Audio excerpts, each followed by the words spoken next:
To everybody listening to us on the Triple M network through Triple M Sydney, Triple M Brisbane, Gosford, Coffs Harbour, Triple M Dubbo, Triple M Griffith, Newcastle Orange, Port Macquarie, Wagga Wagga, Bundaberg, Cairns, Hervey Bay, Mackay, Airlie Beach, Rockhampton, Gladstone, Toowoomba, Triple M Townsville, and to everybody listening and streaming on the Listener app. Also, a very, very good evening or early morning to everybody in the UK. We are live into the UK to TalkSport UK.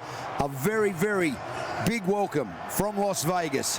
James Graham, welcome back, my friend. Happy to see you. Ben Dobbin, it is great to be here in Las Vegas, and even better with yourself and James Hooper. Gutted Gordy couldn't be joining us. I have, believe it or not, I have actually missed you, Ben Dobbin. Well, that's good. I haven't missed you. James Hooper, good afternoon and welcome. Afternoon, Dobbo. How good is this? Absolutely epic inside Allegiant Stadium in Sin City, the entertainment capital of the world. We've seen everybody here over the years, from Mike Tyson to Frank Sinatra. Some of the greatest entertainment worldwide that you will ever witness, and now rugby league has somehow managed to get a footprint into this marketplace. Unbelievable. It's quite phenomenal. It's crazy, isn't it? Well, we're here at Allegiant Stadium, and they've got the highlights from last year's grand final, and you look back at it and it looks like a deep fake. It doesn't feel like it was real, and neither does this. But the NRL is the gift that keeps on giving. The visionary, it's amazing that we're here. I think as well, you know, it was met with quite a lot of scepticism and the naysayers, and even some clubs back home, you know, you're putting their hand up not to come. They were insistent that they don't want to come. But I think the impact that the four clubs have had here and all the attention that it's got them, you can guarantee there's 13 clubs back home that are saying, we want year 2, Andrew. We want year 2, Peter. Like, don't let us wait for year 3 and 4. No, they're going to be queuing up. It's a thing. There is absolutely no doubt that there was anybody who had remotely any doubt around it now. That has all been answered, and we're going to get to that. I'd like to, let's talk about it. How has your week been, James? Like, in all seriousness, we had a little reconnaissance on Wednesday night. We went out and had a bit of a look around. Since then, I believe you've been to U2. You've been sort of to every single establishment on the strip. But how has your week been, to be honest with you? It's been busy then. Yeah. I tell you what, Ben, you know what? I thought we were going to be nice to each other.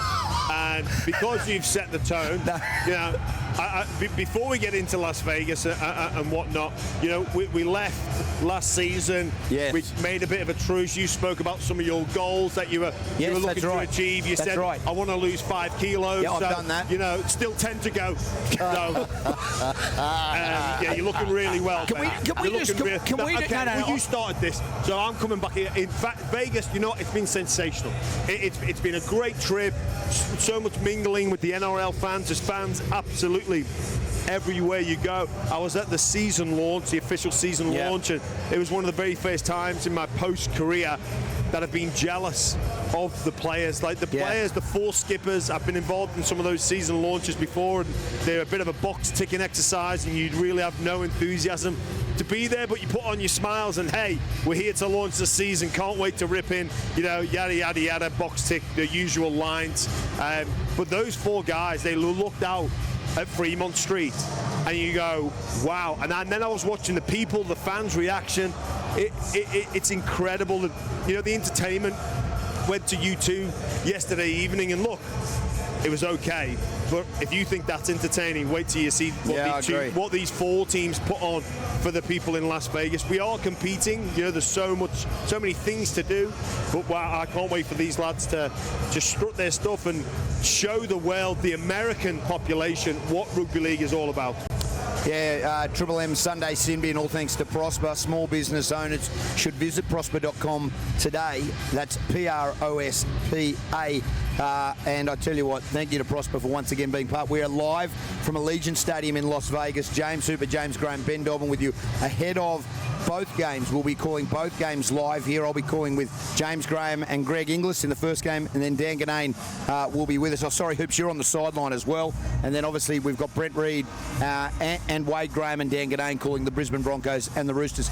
How's your week been? You're a little jittery here. Is everything all right? Is the enormity of the occasion starting to rattle you a little bit? I don't think I've been rattled. I mean, we're about to launch. Rugby league's about to launch into orbit for competition points in the United States for the first time ever. It's a historic moment for the game, and you've nearly broken the equipment. No, that's not in a mad panic. That's not 30 right. seconds that's not before right. we were supposed to get on air. I don't think that's right. But anyway, well, no, it is. I just witnessed it, and Jimmy's here to back me up. I confirm, Hoops. How's the week been? The week's been awesome. Yeah. There is literally so much to do in this city. From all the shows that you can go and see, I know that the Manly Seagulls got out. They went and got a helicopter.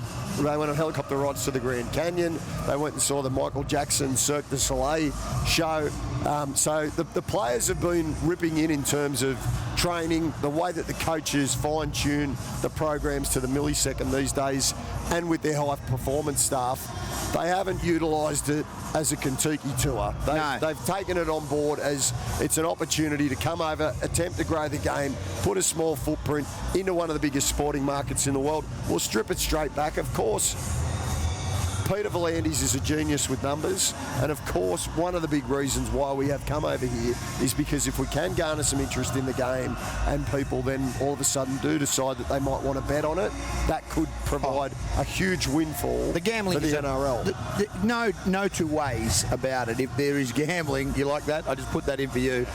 The gambling is an issue in the sense that the more people they get involved in that, the appetite, the more revenue for the game, so they grow the game. Yeah, absolutely. And it's one of the advantages that our game has, that it can come over here and play in America versus AFL. But I think there's other strengths for coming over here. Look at the impact it's already had in the Australian market. So myself, part of the Triple M team, I'm talking about the season launch with Triple M Melbourne 2 nights ago. Now, if we're not here in Las Vegas, does not happen. Drive show in Melbourne couldn't give two hoots about the NRL season launch. But because we're here, we have an impact on that market. We've had an impact on the whole of Australia. And here's another thing. Here's another reason why it's an advantage.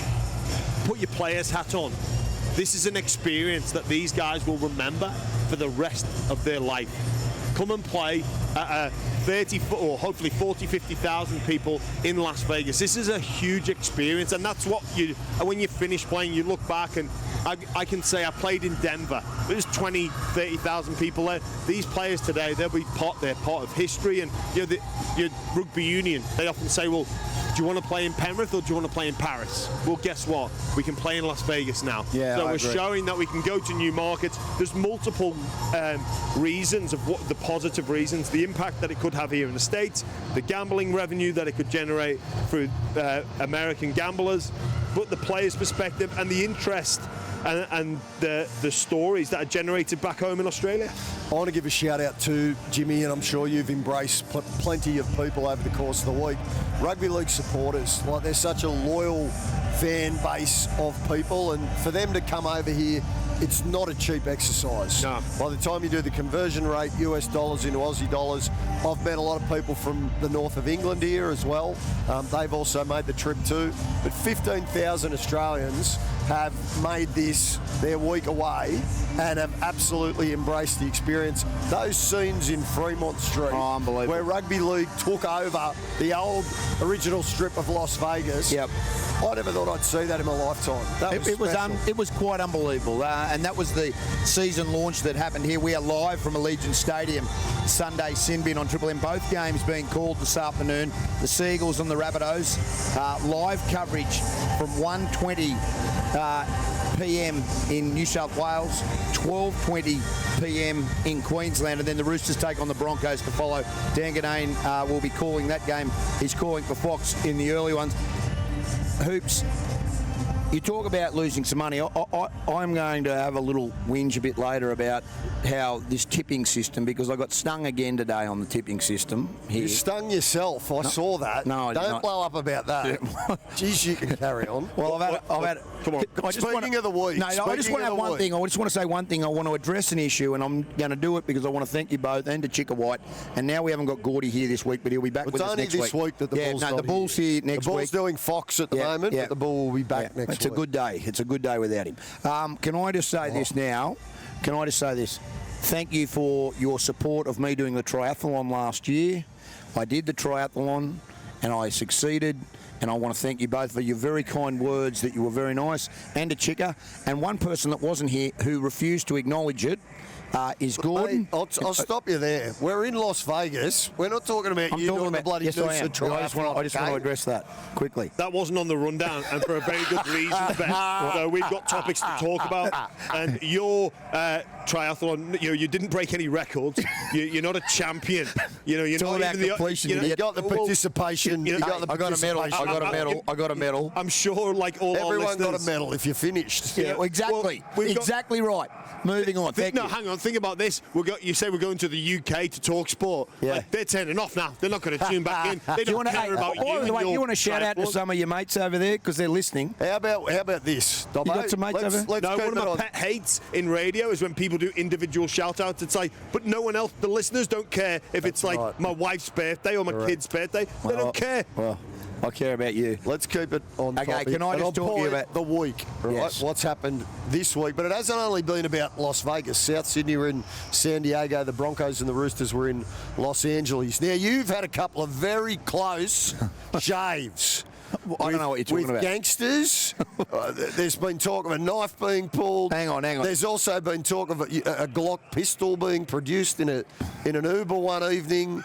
Can you separate some fact from fiction for us here, please? Okay, well, what would you like to know? Well, firstly, what's happened in Los Angeles? I will tell you what has happened, and it was reported in the papers. There was a female journalist from another network, and I work with Channel 9, so no prize in guessing, who had a knife pulled on her at Santa Monica Pier. Now, the reason being is to cross back into Queensland, it's 12:30. Okay, we'll just put that on hold.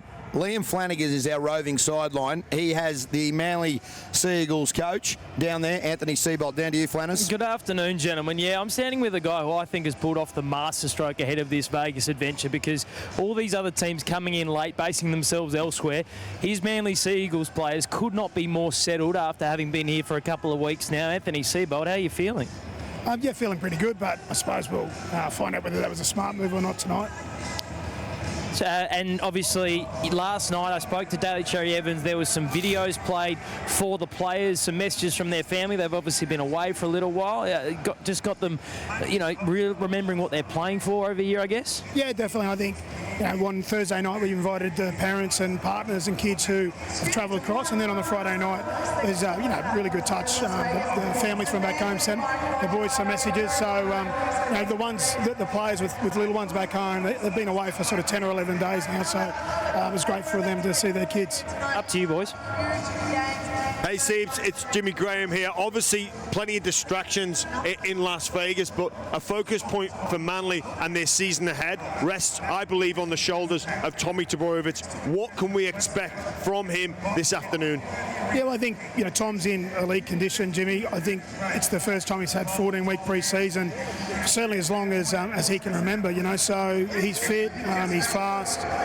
He's had a great opportunity to build some cohesion, connection with Brooksy over the summer period. So, yeah, look, he's ready to play. There's no excuses from our end, Jimmy. We feel like we've had a good preparation, and we know we're up against a quality team. So we're going to have to be at somewhere near our best to get the performance or the result that we want. But Tommy will be, right at the front of that if we're able to play well tonight. Siebes, Nathan Brown, good to speak to you. Thanks for giving us some time before kick-off.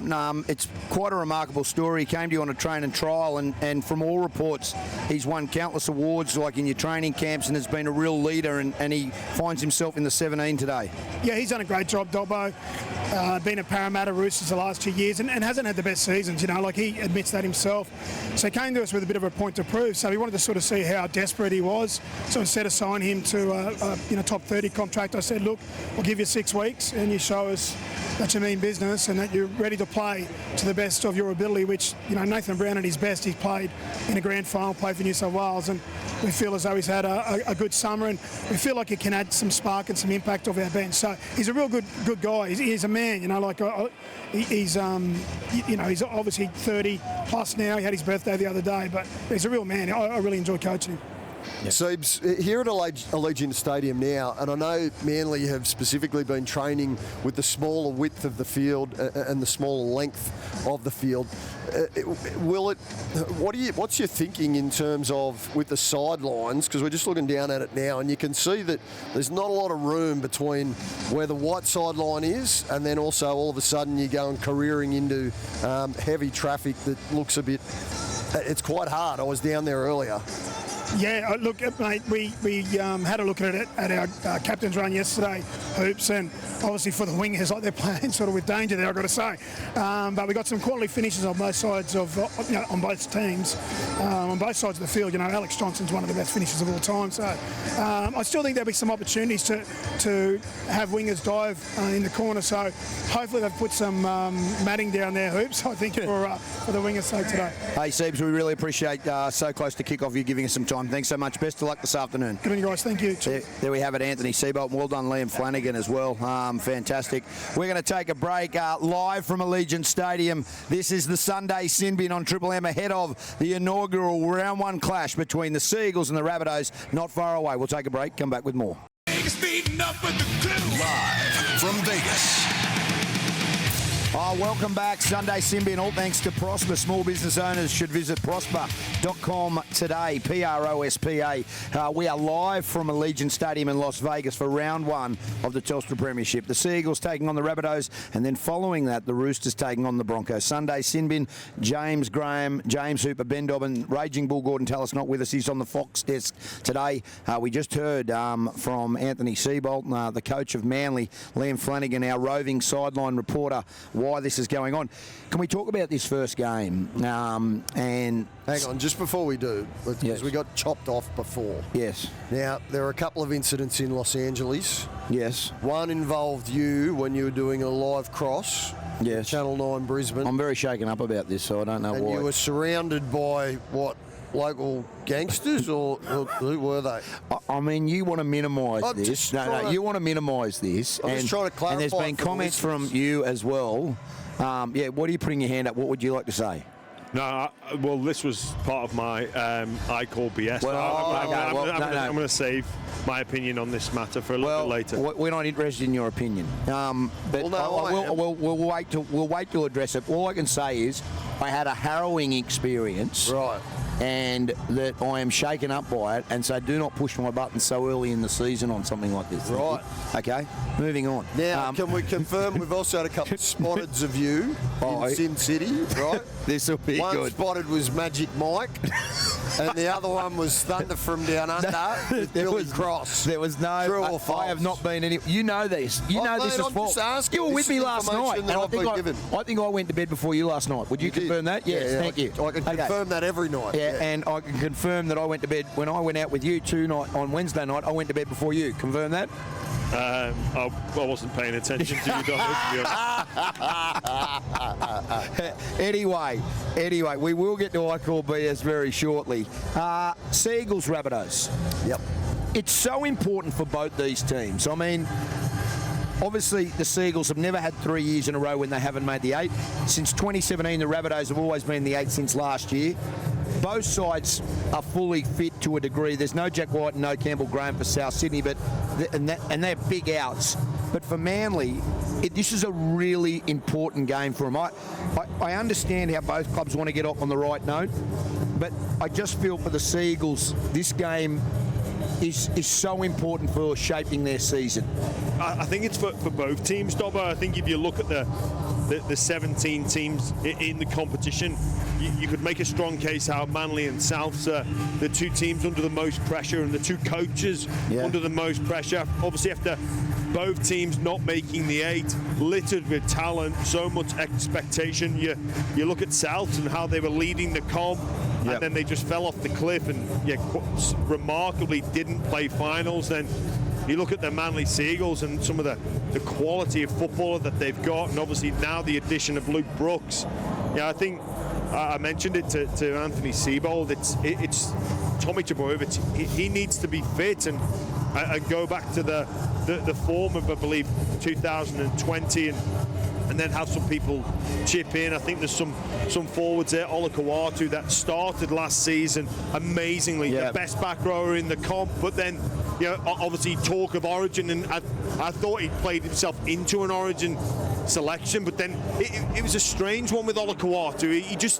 He dropped off a fraction, didn't he? Well, not just a fraction. When you compared like the first 8 games to the middle 8 games to the last 8 games of the season, the chalk and cheese in the level of performance and impact and influence on the game of football in the 80 minutes.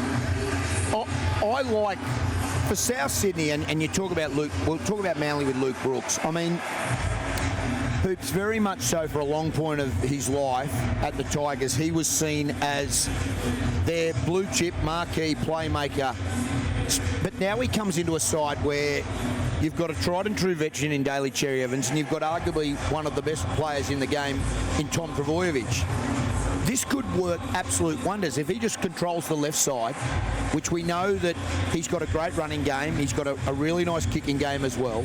So if the shackles are broken free for Luke Brooks, we could see the footballer that we've always seen little sprinklings of, but never seen a consistent, long-term, absolute out-and-out star. I like Manly's recruitment. I think Brooks and also Nathan Brown are going to make them a far superior side to what they were last year. Then you throw in Tommy Turbo, who missed the majority of the season when he was ruled out in the State of Origin, and so only managed to play 11 games. So Tommy's like a new recruit as well. So I think when you put all of those ingredients out on the field today, I actually think that Manly can cause an upset over South. So I think Souths are a little bit skinny in the centres at the moment because Jack Whiten is suspended and Campbell Graham is injured.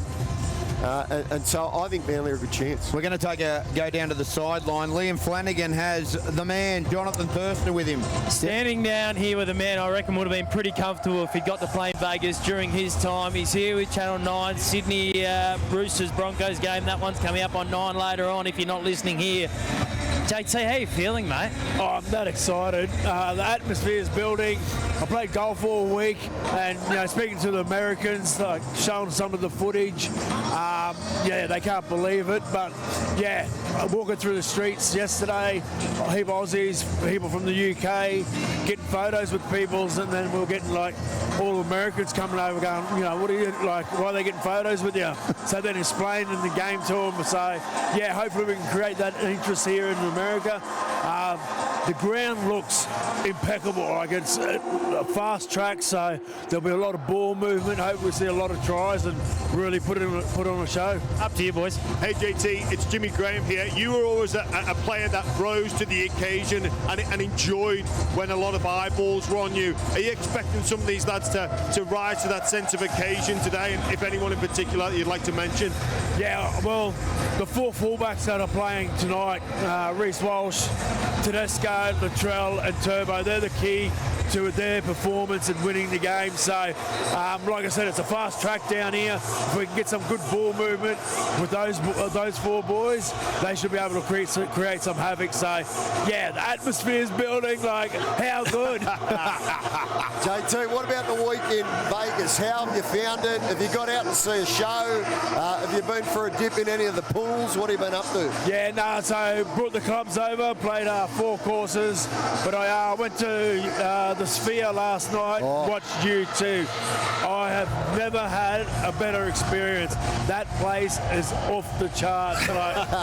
It was you could go and watch a concert anywhere else. It just would not compare to the Sphere. I totally recommend going there. Good on you, JT. One of the legends. We really appreciate you giving us some time, mate. Just quickly, tip in the first game, tip in the second. I'm going to tip the Manly. I think I'm looking forward to DCE, Brooks and Turbo combining, and I'm thinking the Bronx for the second game. So, this grand final loss from the Broncos makes or break them, and we'll find out what their mental capacity will be like tonight. Won't we, Watt? Appreciate your time. Thank you, Jonathan Thurston, this afternoon here on the Sunday Simi. Thank you, Flanners. Talk about Luke Brooks, Jammer. You like that? You like that recruitment? Yeah, I do, and I think, you know, for the individual, the player that is Luke Brooks, when he was at the Tigers, he was their marquee man. He was the player. He was the player in the dressing room that had the responsibility to talk about the game plan, talk about what they're going to do, and also the player that other squad members would look to in their time of need, in their hour of need. They'd look to Luke Brooks, and obviously the fan expectation in and around him as well. Now in this Manly 17, he's not that person. No. He's not that person anymore, and I think that little bit less responsibility is really going to suit Luke Brooks. He's not going to have to do as much talking, as much organising. There's not that weight of expectation or the price tag as well that he carried everywhere he went in a West Tigers jersey. Yeah, he had 7 coaches in 12 seasons at West Tigers. That sort of instability is never going to be good when you're a playmaker, and they all wanted him to try and play a different style game of plan. game. Yeah, sure. Add something else. We want now. It's your team. Now we just want you to run the ball. Now it was forever getting flipped and flopped, and so as a result, it clearly ultimately did quite scar Luke Brooks from an outside point of view. It looked like he was carrying a lot of baggage.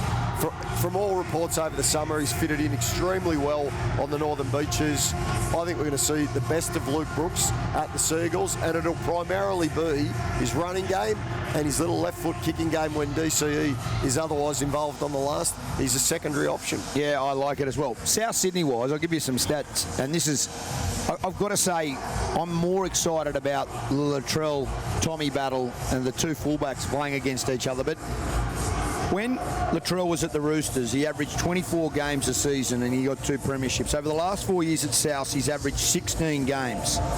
Is there pressure starting to mount on Latrell Mitchell to deliver the premiership that everybody at South Sydney expects? I mean, he's the biggest name in that side, without a doubt. He played in a different position at Sydney Roosters. I realise that, but he's come there at the fullback. You couldn't go from an easier position in terms of workload to a more difficult position in terms of workload. He's played 16. Yep, mate. They've not been through injury. There has been a hamstring, but there's been suspensions and everything. Yeah, that's true. I feel that there is some pressure on him now. Of course, he needs to play. He needs to play a full season. He needs to deliver. There's pressure on everyone, Dobbo. Like they're professional athletes, especially if you're one of the big dogs in your side, who's on the $1 million price tag.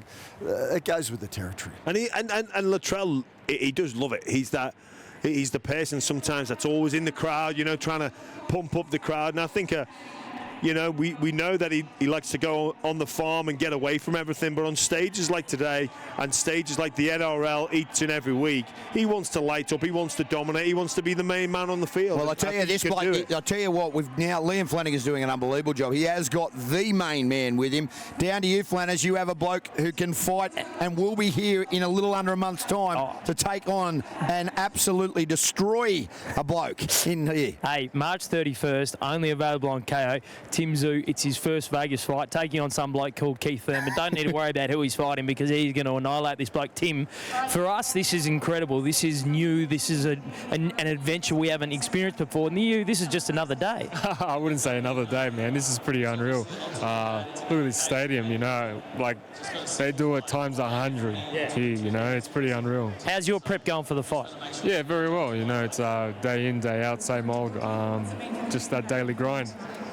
Hey, to you boys. Tim, I've got to ask you, we've been in Vegas for a week and we're dusty and we're ready to go home. How do you juggle it? I understand you're training, but I mean, you know, it's very different to Sydney, mate. Yeah, for sure. But you know what? For me, it's like a place of peace, actually. You know, like I know the strip is one thing, but we stay out of the strip, and it's nice and cozy. Yeah. What are you expecting? You know, everybody believes that you'll make not easy work, but you'll get the job done. What's the next fight? Like, I'm looking forward. What is the next fight here in Vegas? Yeah, there's plenty of opportunities, but there's big names. There's like pound for pound type fighters, Errol Spence, Terence Crawford. Like, you're talking the cream of the crop right now. Yep.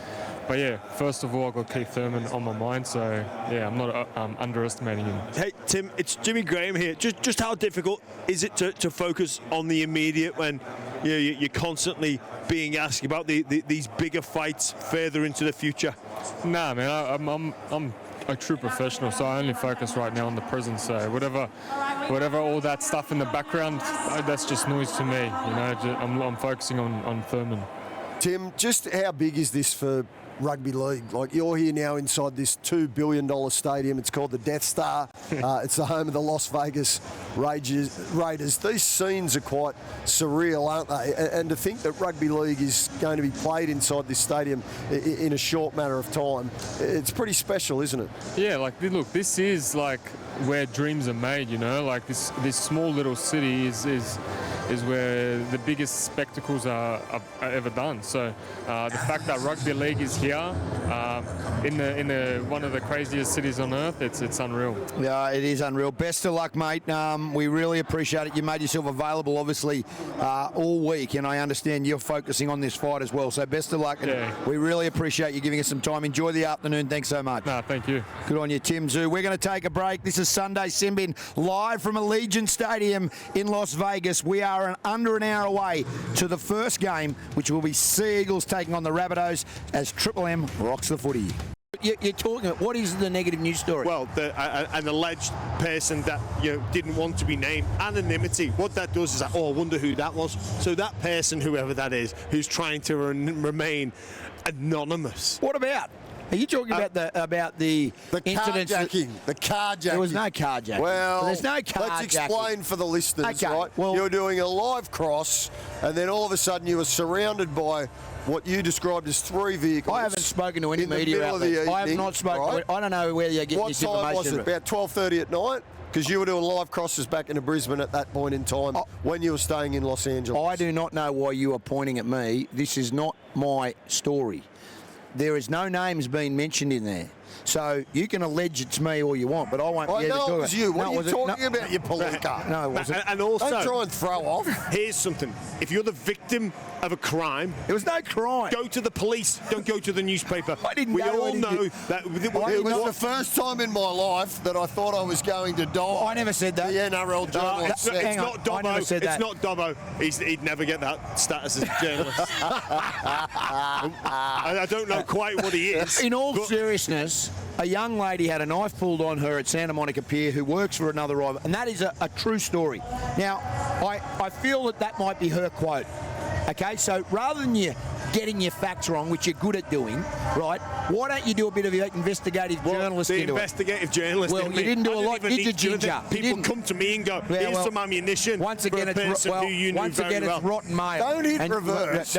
Once again, it's rotten mail, Ginger. Yes, it is. You told me this is exactly what happened. I haven't spoken to you all week. I only saw you last night for dinner with Peter Bedell, and that's it. And I don't know where Peter Bedell got this from. I've also heard. Oh, here we go. And this is where it gets interesting. So there was some sort of gang members surrounding you in vehicles, right? But then you've had to get a bit staunch and square the shoulders up a bit, and that you've actually got them to back off. Well, once again, you've got rotten mail, and both of you have come here unprepared. No, we've come here very prepared. Anyway, you've got an called BS, because I know you've got something for me. Because you've been telling lies to Peter Bedell about me. So I get cornered by Bedell at the hotel. I do want to get to your acting career, but I'm going to do this next week, just to give everybody a little bit of an idea. James has taken some acting classes and he's going to star in a mini-series. Now, I can tell you, and I only filled you in this today, right? But I have it on very good authority that he has been testing. He's been trialling for this, and we're going to speak to the actor. This is a complete lie. Are you or not in a mini-series? Yes, I am. Okay, that's all. That's a starting point. You don't need to get all up, Ginger. I understand you're looking for ways to make money post-football, but we know now that you have been doing acting classes over the off-season. Not acting classes. No, that's what would you call it? Mini-series classes? No, what? You haven't been going and trialling and testing out your performance? Well, I had to audition, yes, of course. Well, that would be an acting class, wouldn't it? No, it's not. If you're auditioning. No, that's an audition. Well, the same thing. Not a class. We're gonna. Mate, this is how you get yourself in trouble. No, I don't you get tie myself. yourself in No, I knots. do not. Sweeping generalisations. Hey, listen. Both of you have come to me like you've got some sort of answers.